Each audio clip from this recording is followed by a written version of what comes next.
السلام علیکم۔ قرآن کے خلاف بہت سے مورچے بنے، کچھ اپنوں نے منائے، بہت سے غیروں نے۔ آج کا مورچہ، کیا حضرت علی پیغمبروں سے افضل ہیں؟ اس سوال کے نام دوستو، جو اہل تشیع ہیں، جو شیعہ حضرات ہیں، ان میں سے اکثریت ان کا یہ عقیدہ ہے کہ حضرت علی سارے انبیاء سے، رسول اللہ کو چھوڑ کر سارے انبیاء سے افضل ہیں۔ اور یہ جو آیت مباہلہ ہے، اور یہ جو آپ کی اسکرین پہ آیت چل رہی ہے، جسے آیت مباہلہ کے نام سے جانا جاتا ہے، شیعہ حضرات اس آیت سے استدلال کرتے ہیں کہ حضرت علی نفس رسول ہیں۔ یعنی کیا مطلب نفس رسول ہیں؟ آیت میں جو آیا نا انفسنا، تو ہماری جانیں، تو وہ اس سے مراد لیتے ہیں کہ اس سے مراد حضرت علی ہیں۔ تو چونکہ حضرت علی نفس رسول ہیں، یعنی ان کی جان اور رسول اللہ کی جان، ان کی جان اور رسول اللہ کی جان جیسی ہے، اس لیے وہ تمام انبیاء سے افضل ہیں۔ یہ شیعوں کا موقف ہے، اور یہ موقف بالکل غلط ہے۔ اس میں کہیں بھی نہیں لکھا کہ مباہلہ ہوا، صرف کرنے کی بات ہوئی۔ اب چلتے ہیں دوستو روایات کی طرف، اور ان تمام روایات کا آپریشن کرتے ہیں، جس کے مطابق شیعہ یہ سمجھتے ہیں کہ حضرت علی نفس رسول ہیں اور حضرت علی تمام انبیاء سے افضل ہیں۔ دوستو، آپ کی اسکرین پہ روایت چل رہی ہے، یہ ہے صحیح مسلم کی 2404۔ دوستو، بکیر بن مسمار عن عامر بن سعد عن ابیہ۔ دوستو، یہ روایت ضعیف ہے۔ کیونکہ بکیر بن مسمار مستور راوی ہے، یعنی معاصرین ہم زمانہ میں سے اس کو کسی نے سچا نہیں کہا۔ یہ متوفی 153 ہجری ہے، یعنی 153 ہجری میں اس کی وفات ہوئی۔ اس کو جو سچا لوگ کہہ رہے ہیں نا، سچا کہ یہ راوی سچا ہے، وہ اس کی وفات کی بہت بعد پیدا ہوئے ہیں، جس طرح ابن حبان ہو گیا یا اور محدثین ہو گئے۔ تو ابن حبان یا اور محدثین سے مقابلے میں جو بڑا محدث ہے، ان کے مقابلے میں امام بخاری، اس نے فی ہی نظر کہا ہے اس کے بارے میں، یعنی اس کو ضعیف قرار دیا۔ لیکن یہ توثیق اور جو جرح ہے، یعنی تعریف اور تنقید اس راوی پر دونوں مردود ہیں۔ کیونکہ یہ راوی مستور ہے۔ اس کے معاصرین یعنی ہم زمانہ میں سے اس راوی کو کسی نے سچا نہیں کہا۔ پھر بتاؤں، بکیر بن مسمار صحیح مسلم کا راوی 153 ہجری میں وفات ہوئی، اس کے ہم زمانہ میں سے اس کو کسی نے سچا نہیں کہا۔ یہ قرآن کا اصول ہے کہ ہمیشہ ایک ہی زمانے کے لوگوں کی جرح اور تعدیل یعنی تعریف یا تنقید لی جائے گی۔ قرآن کے مطابق ان جاءکم فاسق بنبأ فتبینوا، اگر آپ کے پاس کوئی فاسق خبر لے کے آئے نا تو اس کی چھان بین کرو۔ کیا مطلب چھان بین کرو؟ یعنی وہ جو خبر لے کے آ رہا ہے اس کی آپ تحقیق کرو گے کہ یہ بندہ سچا یا جھوٹا ہے، یہ مراد ہے۔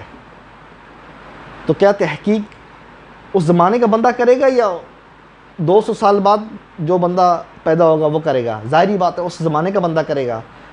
اب بکیر بن مسمار یہ خبر لے کے آیا ہے، اب بکیر بن مسمار کی جو تحقیق ہے کہ یہ بندہ سچا یا جھوٹا ہے، اس کے زمانے کے لوگوں کو کرنی چاہیے نا، اس کے زمانے کے لوگوں کو بتانا چاہیے نا کہ یہ سچا یا جھوٹا ہے۔ اس کے زمانے کے لوگ چپ ہیں، بعد والے بتا رہے ہیں یہ سچا یا جھوٹا ہے۔ قرآن کے مطابق ہم زمانہ، یعنی جس طرح میں اور آپ ہم زمانہ ہیں، ایک ہی زمانے کے لوگوں کی جرح اور تعدیل لی جائے گی۔ چونکہ اس کو کسی ہم زمانہ نے سکا نہیں کہا، اس لیے یہ راوی مستور کرائے گا، اور مستور راوی یعنی ضعیف ہوتا ہے، اس لیے اس روایت پر ہم کانٹا لگائیں گے۔ یہ روایت ضعیف قرار پائی۔ دوسری روایت مسند احمد 1374۔ دوستو، دوسری روایت بھی ضعیف ہے، کیونکہ وہ حسن بصری تک اس کی سند ہے، یعنی مرسل روایت ہے، اور مرسل روایت پر ضعیف کا حکم ہمیشہ لگتا ہے۔ دوستو، تیسری روایت تفسیر ابن ابی حاتم، اس کے اندر ہے، آپ کی اسکرین پہ چل رہی ہے، مغیرہ عن الشعبی۔ اس کے اندر مغیرہ مدلس بھی ہے اور شعبی تک اس کی سند ثابت نہیں۔ دوسرا، یہ روایت اگر شعبی تک ثابت بھی ہو، اگر ہو تب بھی حجت نہیں۔ کیونکہ مرسل کہلائے گی، اور مرسل روایت پہ جیسا کہ میں نے ابھی بتایا ہمیشہ ضعیف کا حکم لگتا ہے۔ دوستو، اگلی روایت آپ کی اسکرین پہ آ رہی ہے، شواہد التنزیل میں یہ روایت ہے۔ دوستو، آپ کی اسکرین پہ روایت چل رہی ہے، اس کے اندر بشر بن مہران راوی جو ہے یہ جمہور کے نزدیک ضعیف ہے، بعض کے نزدیک کذاب بھی ہے۔ دوستو ایک روایت تمام شیعوں کو چیلنج ہے، تمام کو، 1 to all، ایک روایت ثابت کر دو آپ، ہم مان جائیں گے کہ آیت مباہلہ میں انفسنا سے مراد حضرت علی ہیں، نفس رسول ہیں حضرت علی، ہم مان جائیں گے۔ آپ کہیں گے جناب آپ نے سنی حضرات کی روایات کی بات کی ہے، اس لیے کہ سنی حضرات کے جو محدثین ہیں ان کی ہمیں توثیق معاصرین سے ملتی ہے، جس طرح امام ترمذی کی توثیق ہمیں ملتی ہے کہ اس کے ہم زمانے کے لوگ سچا کہہ رہے ہیں، امام نسائی کے زمانے کے لوگ اس کو سچا کہہ رہے ہیں، امام احمد بن حنبل کے زمانے کے لوگ امام احمد بن حنبل کو سچا کہہ رہے ہیں۔ مسئلہ یہ کہ آپ کے ہاں جو ابو جعفر کلینی صاحب ہیں، ابو جعفر تو میں بھی ہوں، میں ابو جعفر تنولی ہوں، آپ کے ہاں ابو جعفر کلینی ہیں اس کا اصول کافی کا مصنف جو شیعوں کی سب سے بڑی کتاب ہے، کلینی مستور ہے، اس کو اس کے زمانے کے لوگ سچا نہیں کہہ رہے، بعد والے کہہ رہے ہیں۔ سب سے بڑا مسئلہ یہی مسئلہ صدوق اور توسی اور مفید کے ساتھ ہے، ان کو بھی ان کے زمانے کے لوگ سچا نہیں کہہ رہے، بعد والے کہہ رہے ہیں۔ اسی طرح رجال کشی اور رجال نجاشی اس کے مصنفین بھی مستور ہیں، جو علم و جرح و تعدیل کی کتاب ہے شیعوں کے ہاں، ان کے مصنفین مستور ہیں، ہم زمانہ میں سے کوئی بھی نہیں جانتا۔ بعد والوں کا کہنا سچا کہنا، 100 سال بعد کوئی جمتا ہے، کوئی پیدا ہوتا ہے، اس کا سچا کہنا مردود ہے۔ اسی وجہ سے میں نے یہ سنیوں کی کتب کے حوالے دیے، اور جو ان کی کتب میں اسانید ہیں آپ کے سامنے ہیں، مرسل روایات، دوسرے میں مستور راوی ہے، یہ تو حال ہے۔ دوستو ایک روایت بھی ثابت نہیں ہے، ساری ضعیف روایات ہیں، سب پہ کانٹا لگے گا۔ قرآن کے مطابق مباہلہ تو ہوا ہی نہیں، صرف بات کی گئی ہے۔ دوستو حضرت علی نفس رسول نہیں ہیں، روایات ضعیف ہیں، اس لیے جو لوگ شیعہ کہتے ہیں نا کہ حضرت علی پیغمبروں سے افضل ہیں، ان کا یہ دعویٰ بھی باطل ہوا۔ کیوں؟ آپ کا دعویٰ جن روایات پر ہیں وہ روایات ہی ہوا ہو گئیں، تو آپ کا دعویٰ خود بخود ہوا ہو گیا۔ انبیاء کا تو بہت اونچا مقام ہے، یہ کس طرح ہو سکتا ہے کہ اگر حضرت علی افضل ہوتے تو ان کا نام تو قرآن میں ہونا چاہیے تھا؟ یہ کس طرح ہو سکتا ہے کہ انبیاء کا نام تو جو حضرت علی سے کم درجے کے ہیں آپ کے مطابق، ان کا نام تو قرآن میں ہے، ہاں، اور جس کا درجہ بلند ہے اس کا نام قرآن میں ہے ہی نہیں؟ کچھ عقل کو ہاتھ لگاؤ بھائی۔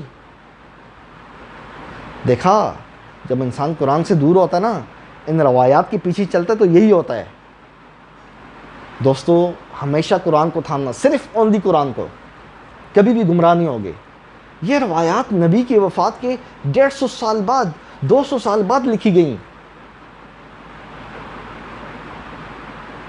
اللہ نے کہا ہے قرآن فالو کرو، نبی علیہ السلام خود قرآن میں کہہ رہے ہیں کہ میں تو قرآن کو فالو کرتا ہوں۔ نبی پر قرآن فرض ہے اور امت پہ روایات فرض ہو گئی ہیں۔ کچھ عقل کو ہاتھ لگاؤ دوستو۔